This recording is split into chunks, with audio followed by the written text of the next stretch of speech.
आज का जो विषय है वो है only by the grace of God can our heart be made pure.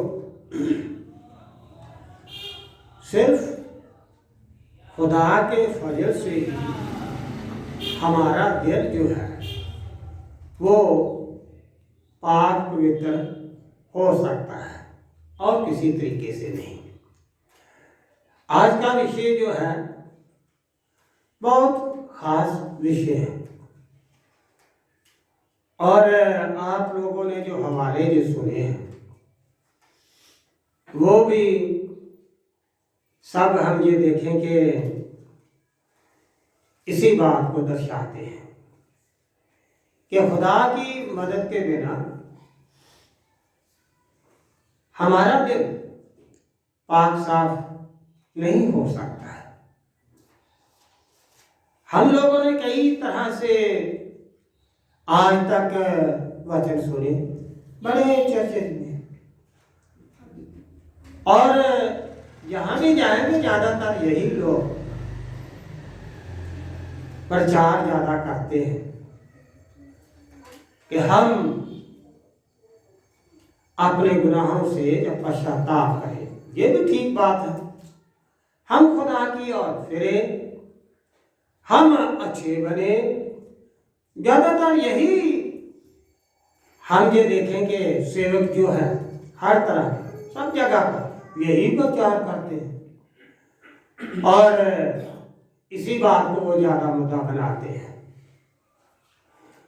पर खुदा का पाक कलाम हमें ये बताता है बिना रब की मर्जी के या बिना खुदा की शक्ति के या उसकी दया के बिना हमारा दिल पाक साफ नहीं हो सकता है। चाहे कि प्रचारक जितना भी मर्जी जोर लगाए, जितना मर्जी समझाए, बिना खुदा की दया के, उसकी मेहरबानी के बिना हम अच्छे नहीं बन सकते। हम ये देखें कि हार्ट के विषय में आप जानते हैं कि हार्ट जो है दिल वो ब्लड सर्कुलेट करता है और बड़ी बात ये है कि फिर भी इसको मन क्यों कहा गया। हाँ, तो दिल कहते हैं इसको मन क्यों कहा गया, पर असल में बड़ी बात यह है कि इसका मतलब आत्मा है, आत्मा। और उसका तर्जमा जो है वो हिंदी में या पंजाबी में मनोविज्ञान कहा गया है। वैसे दिल सोचता तो नहीं है, सोचने का काम दिमाग का काम है, पर उसका तर्जमा पंजाबी में या हिंदी में मन किया गया और इसीलिए हम ये कहते हैं तेरे मन में क्या है? तो मेरे कहने का मतलब ये ज्यादातर इसका तर्जमे के लिहाज से यही सोचते हैं कि दिल ही हमारा सोचता है या ये काम करता। पर बड़ी बात ये है हम इस बात को ये देखें कि ये दिल बहुत सी बातों का जिम्मेदार है और ये जिम्मेदारी निभाता है हमारा मन, या हम ये कहें हमारी आत्मा या हमारा दिमाग, ये बहुत सी बातों की जिम्मेदारी निभाता है। सबसे पहली बात मैं जो आपको बताना चाहता हूं वो ये है कि इंसान की जो स्वभाव है, जो नेचर है, वो बड़ी कमजोर है, बहुत कमजोर। मन जो है या हम ये कहें हमारा दिल या हमारी आत्मा, कुछ भी हम कहें, ये बड़ी कमजोर है और ये शुरू में कमजोर पाई। उसकी वजह क्या, कमजोर क्या है? हम आदम और हवा के गुनाह को देखें। मैं ज्यादा लंबी बात नहीं बताऊंगा, वहां पर देखें। एक बार जब उनको आदत पड़ गई झूठ बोलने की, चालाकी करने की, दोष देने की, तो वो आदत पड़ गई। इसी को कहा जाता है एडिक्शन, मतलब आदी हो जाना किसी चीज का। आज हम ये देखें कि वो उस पाप की वसीले से पूरी जमीन पर, पूरे इंसानों पर पाप ने हुकूमत की, आदत पड़ गई। हम क्या क्या कहते कि छोड़ो इसको, क्या कहना, इसके तो आदत ही ऐसी है, गाली निकालने की या बुरी बातें करने की। उसका मतलब यह है कि इंसान वो आदी हो गया गुनाह करने का, और उस वक्त से इंसान के अंदर वो कमजोरी आ गई। खुदा ने ये इंसान में ये ऐसी चीज तो पैदा नहीं की, गुनाह पैदा तो नहीं किया। और पर हम ये देखें कि एक बार जो हो गया तो उसके अंदर हो गया, और उसके बाद वो कमजोरी चलती ही रही।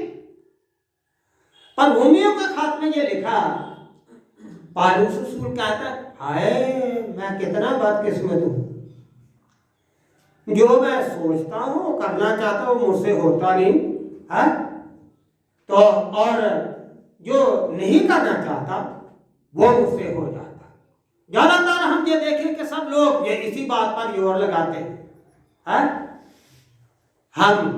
हम समझदारी से चले, हम ये करें वो करें। पर इन बातों को ना कलीसिया सोचती है, ना पादरी सोचते हैं, ना सेवक सोचते हैं कि वजह क्या। अगर पौलुस रसूल ये कहता है कि हाय मैं कितना कमजोर हूं, मैं जो नहीं करना चाहता वो मुझसे होता है, और जो करना चाहता हूं वो नहीं होता।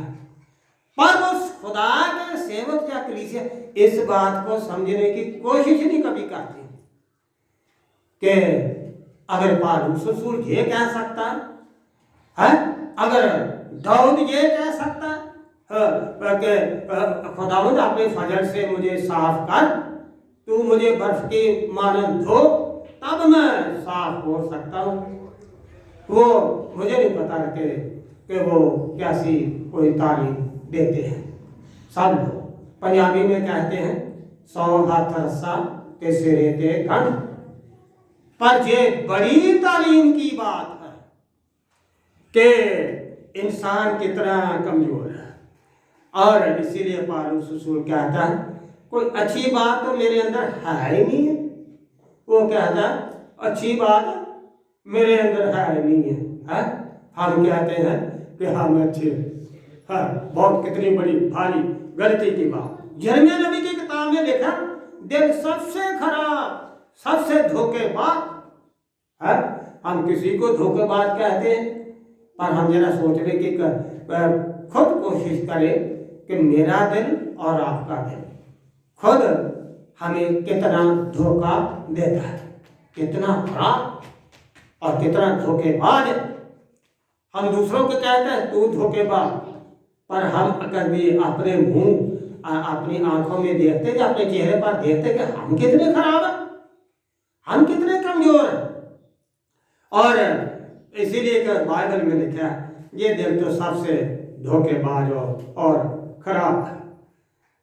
और नीति वचन की किताब 20:9 पे लिखा, कौन ये कह सकता है कि मैंने अपने मन को पाप साफ कर लिया और वो पाप से साफ हो गया। कोई नहीं कह सकता है, कोई नहीं कह सकता। इंसान में कमजोरी रहती है। और सबोपदेशी की किताब में 7:20 में लिखा है, जमीन पर ऐसा कोई सच्चार नहीं कि जो भला ही करे और गलती ना करे। ऐसा है आदमी कोई नहीं। पर क्या ये बाइबल में ये हवाले नहीं है? तो ये सब है, पर बड़ी बात यह कि हमें सोचने की समझने की जरूरत है कि मुझ में और आप सब में कितनी कमजोरी है, और हम कितनी उसे हम ये देखें कमजोरी की पकड़ में है, हम देखें कि पाप की पकड़ में है। और मरकस की अंजीर में जो लिखा गया 7 बाब 21 से 22 में, वहां पर यह लिखा गया कि हर जो बुराई है वो इंसान के दिल के अंदर से निकलती है। ऐसी कोई बात नहीं जो इंसान के अंदर बाहर से आकर वो उसको पापी बनाए, बल्कि वही चीजें पापी बनाते जो उसके अंदर से निकलती है। कोई कहता जेनी खाना चाहिए, कोई कहता जेनी पहनना चाहिए, क्योंकि उन्होंने दोष लगाया था कि तेरे चेले वो बिना हाथ धोए रोटी खाते हैं। तो यीशु मसीह कहते हैं कि तुम्हारे विषय में यशायाह नबी ने ठीक कहा है, ये होठों से तो मेरी तारीफ करते हैं पर दिल इनका मुझसे बहुत दूर है। और ये बड़ा बहुत बढ़िया प्रचार करते हैं, और जब लगा ऐसे हम जो कहते हैं ऐसे उछलते, बहुत बढ़िया प्रचार करते, बहुत बढ़िया गाते हैं। पर मुझे वही लोग थे फरीसी शास्त्री, तो उनको यीशु मसीह क्या कहता है, यशायाह ने ठीक तुम्हारे विषय में ये कहा, ये सिर्फ दिल से मेरी ये इबादत नहीं करते, ये इनके ये होठों से करते हैं पर इनका दिल बहुत दूर है मुझसे, बहुत दूर। और इसीलिए उनको तालीम देने के लिए ये कहा, जो पापी बनता है वो इंसान अपने मन के वसीले से बनता है, और जो उसके अंदर से बुरे विचार निकलते रहते हैं। खाना तो क्या, खाने की हर चीज तो बाहर निकल जाती है, वो पेट में जाती है, खाना पेट में जाता है, और पाप दिल से निकलता है, अंदर से निकलता है। ये इंसान को पाप बनाती है, पापी बनाती है। तो वचन में ये बताता है, हम ये देखें कि इसीलिए तो दिल ये सारा सब चीजों का जो जिम्मेदार, कितनी भारी ये कमजोरी है। दूसरी बात मैं आपको बताना चाहता हूं कि यही चीज इंसान पर असर डालती है, उसकी पर्सनालिटी को, उसको प्रभावित करती है, इंसान की शख्सियत को। मत्ती की इंजील में 12 बाब 34 आयत में लिखा, हे शाम के बच्चों, तुम बुरे होकर अच्छी बातें कैसे कर सकते हो? बुरे होकर अच्छी बातें कैसे कर सकते हो? क्योंकि जो मन में भरा वही बाहर आता है। यीशु मसीह जानते थे कि इनका मन तो बुरा, और ये बुरी बातें करते रहते, रात दिन दोष लगाते रहते हैं दूसरों पर, है? तो आप ये देखें कि बाइबल में कितनी ये चीजें बताई गई हैं। लूका की इंजील में वहां पर 100 भेड़ों की तमसील और मुसर बेटे की तमसील पाई जाती, ये और दासिकों की तमसील पाई जाती। क्यों? ये वहां पर पहली आयत शुरुआत में पढ़े, वहां पर लिखा कि बहुत से लोग जो अपने आप को धर्मी ठहराते थे, अच्छे ठहराते थे, और दूसरों को पापी, ये थे फकीर फरीसी शास्त्री धार्मिक लोग जो धर्म के ठेकेदार थे, है? तो सेवक भी कह ले, आज के वक्त में सेवक कह ले, कुछ भी कह ले। तो लिखा तो यीशु मसीह ने फिर ये उनसे ये बातें कही, दूसरों को जो दोष लगाते थे, बुरे समझते, 100 भेड़ों की तमसील और मुसर बेटे की तमसील, उनमें यही बताया गया है कि जो खुदा है वो कितना प्यार करता है सबको, खुदा की नीयत नहीं तो कोई मर जाए। इसलिए तो उनको जो कहा है शाम के बच्चों, किनको कहा? जो धर्म के ठेकेदार थे, है? पादरी कह लो, पास्टर कह लो, कोई भी कह लो, किसी को भी कह लो, है? उनको कहा हे शाम के बच्चों। दोष लगाने वाले और बुरी बातें करने वाले कौन थे? यही लोग। शाम के बच्चों, तुम बुरे होकर कैसे अच्छी बातें कर सकते हो? क्योंकि जो मन में भरा है वही बाहर निकलता है।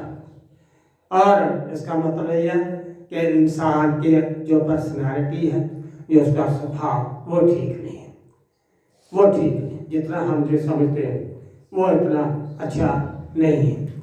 बिल्कुल हम ये कहें कि ऐसा ही है कि जैसे अंदर तो कैंसर का फोड़ा बाहर से पर छोटा सा दिखता है, कैंसर का कोई ऐसा हम ये कहें सॉरी है या असिस्ट है, बाहर से दिखती कम है तो अंदर बहुत बड़ी होती है। ऐसे गुनाह की मात्रा इंसान के अंदर होती है, दिखता कम है, पता कम चलता है, पर फिर पता चलता है वो तो थोड़ा नहीं बल्कि सारा लिवर ही खराब हो गया, वही वो कैंसर बन गया। तो मेरे कहने का मतलब ये है इंसान की असमें ये हालत, उसकी पर्सनैलिटी है, खुदा ने कितना अच्छा बनाया था और कितना कमजोर हो गया। आखिरी बात मैं बताना चाहता हूँ कि इस चीज को सिर्फ खुदा ही ठीक कर सकता, खुदा का फजल ही, खुदा का फजल ही ठीक कर सकता, और कोई और किसी तरीके से नहीं। हम पहला करंथियों 15:10 अगर के पढ़े तो वहां पर क्या लिखा है? वहां पर लिखा है पौलुस रसूल ये कहता, आज जो कुछ भी मैं हूं वो मैं खुदा के फजल से हूं। पौलुस रसूल वो ये नहीं कहता कि मैं बड़ा अच्छा हूं, मैं खुदा की तरफ फिरा हूं, और ये नहीं कहता कि मैंने तौबा की है। अगर खुदावन यीशु मसीह उसको दमिश्क के रास्ते पर ना मिलता तो उसकी जिंदगी कैसे बदलती? पहले उसने क्यों नहीं की? पहले उसने अपने गुनाहों का इकरार क्यों नहीं किया? बल्कि उस वक्त ये सब कुछ हुआ जब यीशु मसीह दमिश्क के रास्ते पर उसको मिला, जब मसीहों को वो मारने के लिए जा रहा था। उसके बाद सब कुछ उसका बदल गया और कितनी खुदा ने उसकी मदद की। प्रचार कितना बड़ा कि चेलों में से हम ये कहें कि सब चेलों में से सबसे ज्यादा ज्ञानी, सबसे ज्यादा बाइबल समझने वाला, रब की बातें समझने वाला, और इतनी इतनी गहरी बातें उसने अपने 13 खतों में लिखी। बाइबल में साफ लिखा कि चेले भी उसकी बातें समझ नहीं सकते थे, इतना भारी ज्ञान पौलुस रसूल में है, और हर बात का जवाब देने वाला। इतने दुख मुसीबतें भी उसने सही कि इतनी मुसीबतें चेलों ने भी वो नहीं सही। ठीक है, चेले भी शहीद हुए, पौलुस रसूल भी शहीद हुआ, पर बड़ी बात क्या, वो कहता है आज जो भी कुछ हूं मैं खुदा के फजल से हूं, खुदा के फजल से हूं। पौलुस रसूल ने दुआ की एक दो कितनी बार, प्रभु जी ये ठीक कर दे, प्रभु जी ये ठीक कर दे, मेरी तकलीफ ठीक कर। आप तो बड़े बड़े काम करता था, बड़ा प्रचारक लोगों को कहता था तुम्हारा ईमान मजबूत होना चाहिए, तुम्हारा ईमान कम है। तो मेरा कहने का मतलब यह कि वो कितना भारी उसका ईमान था। और हम ये देखें कि कितने उसने बड़े काम किए, खुदा के नाम में मौजे भी किए, बहुत कुछ किया, पर उसने दुआ की, प्रभु जी ये मेरे जब बीमारी ठीक कर दे। और यीशु मसीह क्या कहते हैं, मेरा फजल ही तेरे लिए काफी है। हम मैं और आप घबराते रहते, डरते रहते, पता नहीं क्या हो जाएगा है, पर खुदा कहता है मेरा फजल ही तेरे लिए काफी। अगर तकलीफ हो भी तो भी इंसान को ऐसी कोई बात नहीं हो सकती जब तक खुदा की मर्जी ना हो। जब तक खुदा चाहता है इंसान जिंदा रहेगा, पर वो कहता है मेरा फजल ही तेरे लिए काफी है। तो हम ये देखें तो वो ये भी कहता है कि आज मैं जो भी कुछ हूँ खुदा के फजल से हूँ। खुदा ने उसके अंदर सारी तब्दीलियां वो ला दी है, और ये है हम ये देखें खुदा की मदद से। इसीलिए तो वो आपने रोमियो के खात में कहता खुदा का शुभ धन्यवाद जो मुझे फतेह बख्शता। फतेह है मतलब आदमी को हारना तो नहीं चाहता, जिंदगी में हार पर जरा थोड़ी सी गड़बड़ लगती है, जीतना ही चाहता है, अच्छा ही चाहता है। और रोमियो के खात में पौलुस रसूल क्या कहता है क्या कहता है, खुदा का धन्यवाद कि जो मुझे फतेह बख्शता है, कामयाबी देता है। वो कहता है जिस्म से तो मैं पाप के कानून की गुलामी करता हूँ, पर अपने मन से मैं खुदा के कानून की या खुदा की बातों की मैं उसको मानता हूँ। जिस्म से तो मैं गलती करता हूँ, पर मन से नहीं है, मन से बड़े सोच से, बिल्कुल इरादे से। तो ये बहुत भारी गुनाह, ऐसी गलती, ऐसा गुनाह खुदा माफ नहीं करता जो इंसान सोच समझ के कहता है। इसको क्या कहते, मुझे नहीं पता क्या धारा लगती। हम ये कहें कि इरादा कत्ल, जो सिर पर चोट लग जाए तो उसको क्या, मुझे पता क्या कौन सा लगती है, तो उसको कहते हैं तूने इसको मारने की कोशिश की है, पर ये तो बच गया अपनी किस्मत से। तो मतलब जो इरादे से की जाती, सोच समझकर, योजना बनाकर, स्कीम बनाकर, वो बहुत बड़ा पाप है, खुदा उसको माफ नहीं करता। तो ये है बड़ी बात। तो पौलुस रसूल भी ये कहता है, मैं जिस्म से तो मैं पाप के कानून की गुलामी करता। क्यों? इसलिए कि जिस्म कमजोर है, इसलिए वो स्वभाव जो था उसका वो तो बिगाड़ पैदा हो गया बागे अदल में है। वही स्वभाव जो आदम और हवा का था वही हम सब में है। तो इसलिए वो कहता है जिस्म से तो मैं ये काम करता हूँ, गलती करता हूँ, पर अपने मन से मैं खुदा के कानून की पालना करता हूँ, मैं उसको मानता हूँ। तो उसका मतलब वो कहता शुक्र है खुदा का है कि जो हमें फतेह बख्शता है। तो मैं ज़्यादा नहीं कहूँगा, तो हम ये देखें कि ये खुदा की ही मेहरबानी है जो कि हमारी मदद करता है, जो हमें संभालता है, वो हमारी कमजोरी को जानता है। आप ज़बूर 103 में पढ़ें तो वहाँ पर लिखा कि वो जानता है कि हम मिट्टी तो है मिट्टी का मतलब कमजोर इंसान, जिनको मिट्टी से बनाया, कमजोर इंसान जो कभी भी गलती करता है।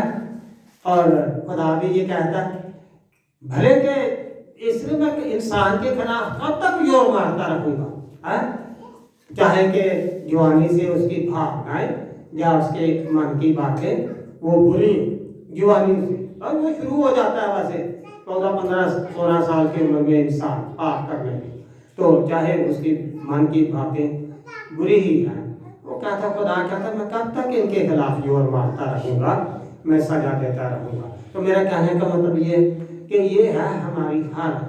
और शुक्र करें खुदा का जो हमें पाक साफ करता है, जो मदद करता, अपने पाक रूप के सिरे से हमारी मदद करता, हमें संभालता, हमें साफ करता है और हमारी हर तरह से सहायता कर, हमें शांता, जैसे वचन में लिखा कि जो डालियाँ फल लाते हैं उनको वो शांता है, मगर जो फल लाती जो मसीह में है उनको वो साफ करता है। उसका मतलब है वो अपने कलाम के वजह से, उस हथियार से हमारे अंदर की कमियाँ रोज बरोज दूर करता रहता है, ताकि हम अच्छे बनते चले जाए।